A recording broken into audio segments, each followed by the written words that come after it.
জোজোকে যখন আমরা খুব ছোটোবেলায় নিয়ে এসেছিলাম তখনকার ক্লিপ। এটা নিয়ে আসার বেশ কিছুদিন পরের ভিডিও ক্লিপ। আমার খালা ঘর মুছছিল আর এই খালার সাথেও দুষ্টুমি করছিল। আর এটা হচ্ছে তারও বেশ কয়েকদিনের ক্লিপ। ওকে নিয়ে আমরা খুব মজা করতাম, খুব ফান করতাম। আমাদের সময়টা খুবই ভালো যেত। খুব দুষ্ট ছিল। আমি যতগুলো বিড়াল পেলেছি তার মধ্যে ও খুবই দুষ্ট ছিল। হয়তো খুব অল্প সময় থাকবে এই জন্য। আসলে আমরা যখন কোনো বিড়াল দত্তক নেই তখন না একটা বাচ্চা যেরকম দত্তক নেয় তার সব দায়িত্ব, খাওয়া পড়া, কোথায় ঘুমাবে, ভালো একটা পজিশনে ঘুমাবে, ভালো থাকবে, ভালো খাবে, ও অসুস্থ হলে ট্রিটমেন্ট করানো হবে। আমরা যারা শখ করে বিড়াল পালি তারা প্রত্যেকটা মানুষই এই সুযোগ সুবিধাগুলি আমরা এই বিড়ালকে দিয়ে থাকি।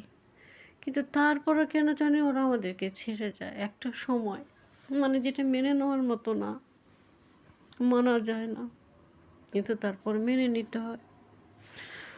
কয়েকদিন আগে আমি ভ্যাকসিন দিয়েছি ওর, যেহেতু আমার বাড়িতে ছোট বাচ্চা আছে, ওর জন্য কোনো সমস্যা না হয়। আর ও আস্তে আস্তে বড় হচ্ছে। শুধু ফ্লুর টিকাটা বাকি ছিল, কারণ ওর বয়স খুবই কম।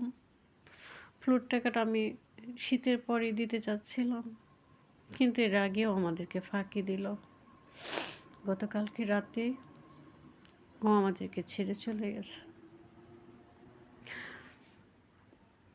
আমার চোখের সামনে মাত্র 2টা বিড়াল মারা গেছে, আর বাকিগুলি আমার আড়ালে আবডালে আমার কাছ থেকে দূরে গিয়ে ওরা মারা গেছে। আসলে বিড়াল যখন পালি না, বলে বুঝাবো কি করে, কি যে একটা শান্তি পাই, কি যে একটা সুখ পাই, যেটা মানুষ আমাকে কখনই দেয় নাই কষ্ট ছাড়া। ওদেরকে আমি খুব ভালোবাসি। বাড়িতে ইঁদুর হয়েছিল, আর সেই জন্য আমি প্রথম আমার একটা বিড়াল নিয়ে এসেছিলাম আমার ছেলেকে দিয়ে। ওর নাম রেখেছিলাম কিটি। অনেকে তখন পছন্দ করতো না, কিন্তু বাড়ির ইঁদুর ছিল বলে তখন তেমন একটা বকাঝকা খেতে হয় নাই। পরবর্তী আমি আর একটা বিড়াল নিয়ে আসি, মেয়ে বিড়াল। কিটির সাথে আর ওই মেয়ে বিড়ালটার নাম রেখেছিলাম থাম্বা। ওদের আবার একটা পরিবার হয়ে যায় 5 জনের। ওই 5টা বিড়ালের খাবার জোগাড় করতে আমাকে একটু হিমশিম খেতে হচ্ছিল, কারণ বিড়াল সবাই পছন্দ করছিল না তখন। এইদিকে আমার বিড়ালগুলো খুব লাকি ছিল, কারণ আমি যে বাড়িতে থাকতাম 2 ইউনিটের বাড়ি, 5 তলায়।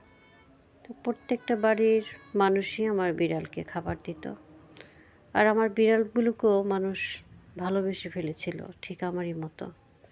এর জন্য ওদের খাবার সংগ্রহ করার জন্য তেমন একটা কষ্ট বেগ পেতে হতো না। আর আমি যা মাছ নিয়ে আসতাম বাজার থেকে, ওইটা দিয়ে ভালোই চলছিল।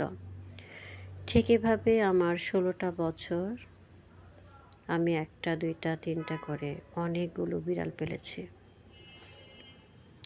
আসলে বিড়াল পালার মধ্যে যে কি একটা শান্তি, এটা আমি আর কোথাও পাই নাই, কোনো জিনিসের মধ্যে পাই নাই। আমি পাখি পেলেছি, তার মধ্যেও পাই নাই। বিড়ালের মধ্যে যে কি সুখ, এটা বলে বোঝানোর মতো না। যেখানে থাকুক জোজো ভালো থাকুক।